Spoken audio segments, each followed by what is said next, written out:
Welcome to the Baseface Network.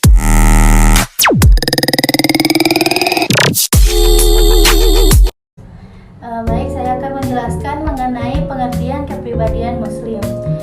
Kepribadian menurut Peter Hinton ialah seluruh tingkah laku atau sifat seorang yang diintegrasikan sebagaimana yang tampak pada orang lain. Kepribadian ini bukan hanya melekat pada diri seseorang, tetapi lebih merupakan hasil dari suatu pertumbuhan yang dalam suatu lingkaran budaya. Sedangkan Muslim secara bahasa mempunyai arti luas dan sempit. Jika diartikan secara luas, Muslim adalah orang yang memeluk agama-agama yang diturunkan kepada seluruh nabi. Sedangkan dalam arti sempitnya, Muslim adalah orang yang memeluk agama yang diturunkan kepada Nabi Muhammad SAW. Kepribadian Muslim dapat dilihat secara individu dan juga secara kelompok atau ummah. Kepribadian individu meliputi ciri khas seseorang dalam tingkah laku serta kemampuan intelektual yang dimilikinya. Adanya unsur dalam kepribadian yang dimiliki masing-masing individu, maka sebagai seorang Muslim akan menampilkan ciri khasnya masing-masing. Dengan demikian, akan ada perbedaan kepribadian antara seorang Muslim dengan Muslim lainnya. Manusia tercipta dan terlahir sebagai pribadi yang unik dan sempurna. Adapun menurut para peneliti, kepribadian Muslim adalah kepribadian yang seluruh aspek-aspeknya, baik tingkah laku luarnya, kegiatan jiwanya, filsafat hidup dan kepercayaannya menunjukkan pengabdian kepada Tuhan. Nah, selanjutnya ada ciri-ciri kepribadian Islam. Ciri-ciri kepribadian Islam itu dilihat dari seorang Muslim. Yang pertama, ada celupan didikan ketuhanan, yaitu menurut Umar Sulaiman mengutip dari syair seorang penyair yang bernama Hamadan yang berbunyi, semua manusia mempunyai celupan atau didikan kepribadian. Celupan Hamadan itu, sebaik-baik celupan kami mencelup dengan celupan itu putra-putri kami, maka celuplah putra-putrimu dengan celupan kami. Yang kedua ada Basiro. Basiro yaitu orang Islam yang berpedoman kepada petunjuk Allah, adalah orang yang memperoleh cahaya. Lalu ada kekuatan, ialah hidayah dari Tuhan yang benar-benar dirasakan oleh orang Islam, kebenaran murni yang dipikulnya, terangnya jalan yang ditempuh, dan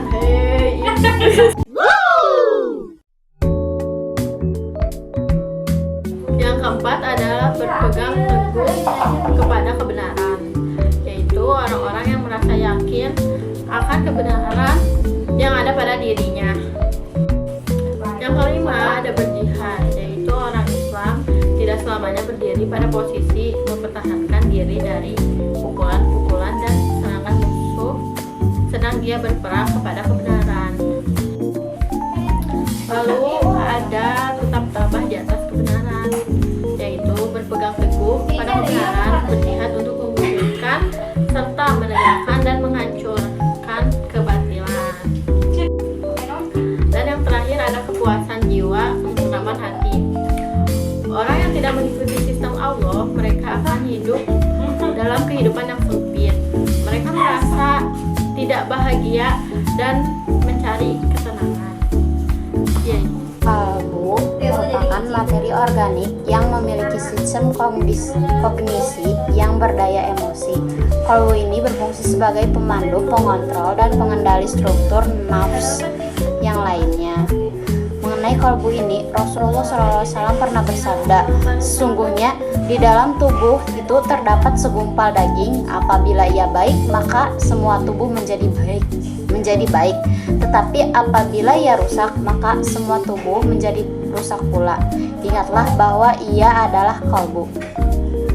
Menurut Huzaifah, hati terbagi menjadi 4, yaitu hati yang beriman kepada Allah, hati orang yang kafir, hati orang munafik, dan yang keempat yaitu hati yang di dalam hatinya itu memiliki iman dan kemunafikan. Kemudian struktur yang kedua yaitu ada akal. Akal secara etimologi memiliki arti al-imsak atau menahan, al-riwat atau ikatan, al-wazir atau menahan, al-nabi atau melarang, dan manin atau mencegah. Berdasarkan makna ini, maka yang disebut orang berakal adalah orang yang mampu menahan dan mengikat nafsunya. Jika nafsunya terikat, maka rasionalitinya mampu bereksistensi. Akal itu terbagi menjadi dua, yaitu akal daruri dan akal muktasabat. Daruri yaitu akal yang dapat mengetahui secara mudah. Akal muktasabah ialah akal yang baru mengetahui dengan cara diusahakan. Akal muktasabah itu terbagi menjadi dua, yakni muktasabah duniawi dan yang kedua yaitu akal muktasabah ukhrawi. Akal muktasabah duniawi ialah akal yang digunakan untuk menyelesaikan masalah yang berhubungan dengan keduniawian. Sedangkan akal muktasabah ukhrawi yaitu akal yang digunakan untuk mencapai akhirat. Secara psikologi, orang-orang yang memiliki jiwa yang bersih dan akal yang sempurna, maka ia mampu mengaktualisasikan diri dalam hidup dan kehidupannya, yakni melihat realitas secara cermat, tepat apa adanya, dan lebih efisien. Ia dapat menerima keadaan dirinya dan orang lain secara profesional, yakni mengakui segala kelebihan dan keterbatasan masing-masing. Dengan demikian, ia akan bisa menerima masukan-masukan dari orang lain secara alamiah tanpa paksaan. Kemudian yang struktur yang ketiga yaitu nafs. Nafs itu merupakan daya nafsani. Ia memiliki dua kekuatan yaitu al-ghadabiyah dan al-syahwaniyah. Al-ghadabiyah adalah suatu daya yang berpotensi untuk menghindari segala hal yang membahayakan. Sedangkan al-ghadabiyah itu dalam psikologi analisis itu disebut juga dengan defensi atau pertahanan, pembelaan, dan penjagaan. Defensi itu yaitu suatu tindakan untuk melindungi egonya sendiri terhadap kesalahan, kecemasan, dan rasa malu atas perbuatannya sendiri. Sedangkan syahwat dalam psikologi itu disebut appetite, yaitu hasrat atau keinginan atau hawa nafsu. Prinsip ini adalah kenikmatan.